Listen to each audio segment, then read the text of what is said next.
Alam nyo bang kabado yan? Kinakabahan yan? Kaya tigilan nyo na si Bato, ha? Ngayon, kanino tayo? Since napag-usapan na po natin ang dating Pangulong Duterte, mga kababayan, o eto, si Harry Roque. Digong, please keep 5 minutes. Mukhang mamamatay na ang dating Pangulong Duterte. Mukhang konti na lang ho ang buhay. Bagay, no? DDS, huwag kayong magagalit pagka sinasabi namin na malapit na si dating Pangulong Duterte. Kasi sa edad pa lang naman, 80, mag-81. Ilan ba ang ng buhay, ang buhay ng tao? Hindi namin hinihiling o hindi namin ipinapanalangin na mamatay na ang dating Pangulong Duterte. Pero kung pagbabasihan natin yung edad, real talk lang tayo. Malapit na yan. Di ba? Ang buhay naman po ng tao, mga boss chipamo, sir, kapag ka naka-80 ka, buenas ka na eh. Pagka naka-95, 90 ka, 85, masaya ayos na din. Buenas na din. Di ba? No, ito, 80. Yung mga nakita natin kay dating Pangulong Duterte, nung huli, yung gagayahin ko na naman, ang hirap. Yung yung biglang bumagal yung boses, my name is yung ganon. Parang mamamatay na ho yun. Ulitin namin ha, ulitin ko ho, hindi namin ipinapanalangin na sumakabilang buhay ang dating Pangulo. Pero kung ganon ang lagi namin makikita, sorry. Talagang, ganun ang iisipin natin. Sabi ni Lance Christian Baldanzo, naabot pa ba ng 90 yung si Digong? Kung ako ho ang tatanungin nyo at yung narinig ko na my name is Rodrigo Duterte.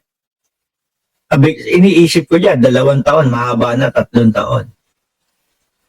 May huling habilin na nga daw ho sabi ni Roque, mga bossing.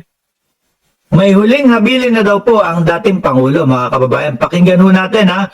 Shout out pala, malamang nanonood dyan. Yung kapatid ko na si Marlon Ramos. Ipapakita ko ba yung picture ulit?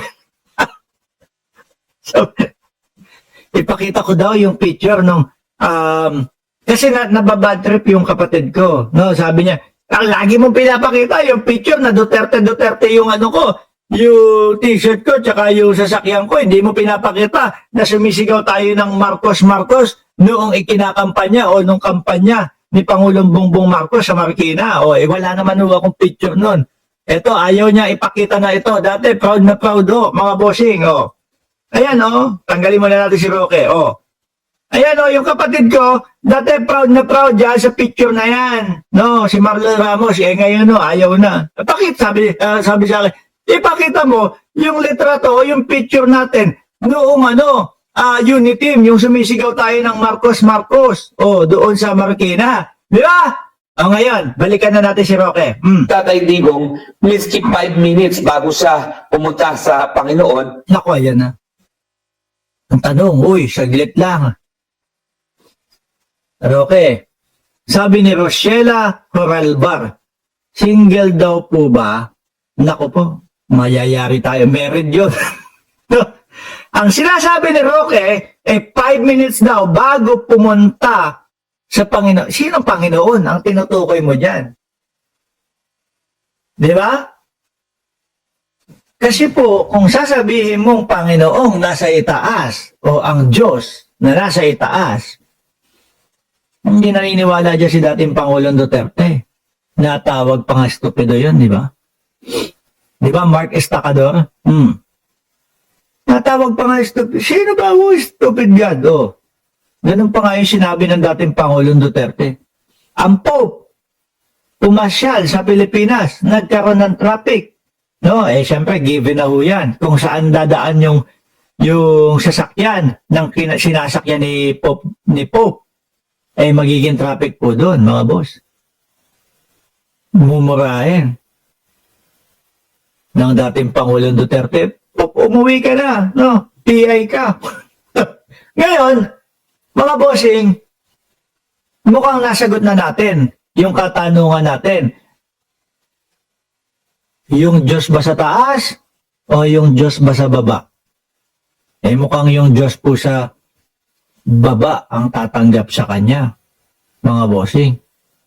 kung babalikan natin, yung panahon nang siya ay namamayagpag bilang presidente ng Pilipinas, yung mga tokhang-tokhang na napakaraming mga Pilipino, di umano, ang namatay sa panunungkulan niya. Mukhang yung Diyos na nasa ilalim ang mas madaling tumanggap sa kanya. Okay. Di ba? O sabi ni Mark Estacador, sa lupa, boss, si Kibbs. O baka si Kibbs, o pwede, no? Mag-best pa naman yan. O tuloy. Ano ang sabi ng dating Pangulong Duterte, okay? Ang gusto ni Tatay Digong, miski 5 minutes bago siya pumunta sa Panginoon, makabalik doon sa kanyang kwarto, bahay Kalapati, sa Davao, at doon Doon sa... Doon sa kanya kwarto, bahay Kalapate. Oy, si Chi, nandyan na din, oh. Miski 5 minutes daw, makauwi ang dating Pangulong Duterte doon sa kanyang bahay Kalapati daw. Parang wala nang maniniwala dyan, okay? Ako, kunyari, si Pulong, kasi di ba, nung naalala nyo, nandiyan na si Kayla, ang ganda ni Kayla, watching from Japan daw, Alam niyo mga kababayan, yung si Pulong, yung bahay ni Kulong, may tricycle driver dumaan, sila sabi, ayan, yung bahay ni Pulong, pagkalaki-laki ho, pagkahaba-haba, no? Ngayon ikaw, hayaan mo yung ama mo na tumira doon sa itsurang bahay Kalapate?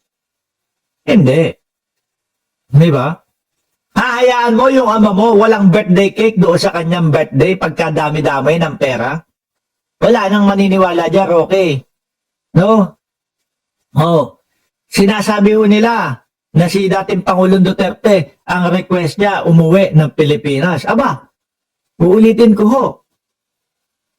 Ang magiging sagot dyan, si Ronald Bato de la Rosa. Di po ba? Si Ronald Bato de la Rosa ho, mga bossing. Bakit? Ayan nga ho, ang sinasabi nga kasi, mga kababayan, na kapag katumestigo si Bato de la Rosa at tama yung kanyang mga sasabihin, posible daw po, mga bossing, na mapauwi ang dating Pangulo. Request nyo kay Bato de la Rosa na lumutang, humarap na. Diba? Yun ang magiging susi. Paawa lang. Yan, sabi ni Roy Garcia. Sabi ni Chip Villaruel.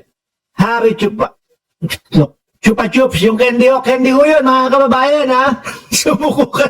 Ito naman si Chip biglang nagkokomento ng gano'n. Chupa Chups ho, yung candy ho yun, mga bossing. Lollipop. Lalo na sa Estados Unidos, usong-uso yan. Si Chip Villaruel. Biglang nagkokomento ng gano'n kasi. Tuloy mo na, Roque. doon mamatay. Yun lang ang gusto niya. Mamatay sa sarili ng bayan. Dahil siya'y 80 naman. Huwag na tayo magpaligoy-ligoy. Naghuling, habilin na si Tatay Digong. Yan na po.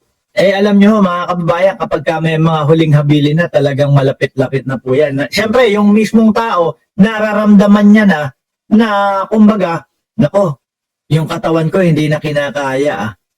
Yung katawan ko bibigay na. Mga ilang araw na lang, ilang buwan na lang, ilang taon na lang, wala na ako dito sa mundong ibabaw. Kaya ang gagawin, yung mga gusto niyang ihabilin, gusto niyang sabihin sa kanyang pamilya, sasabihin na.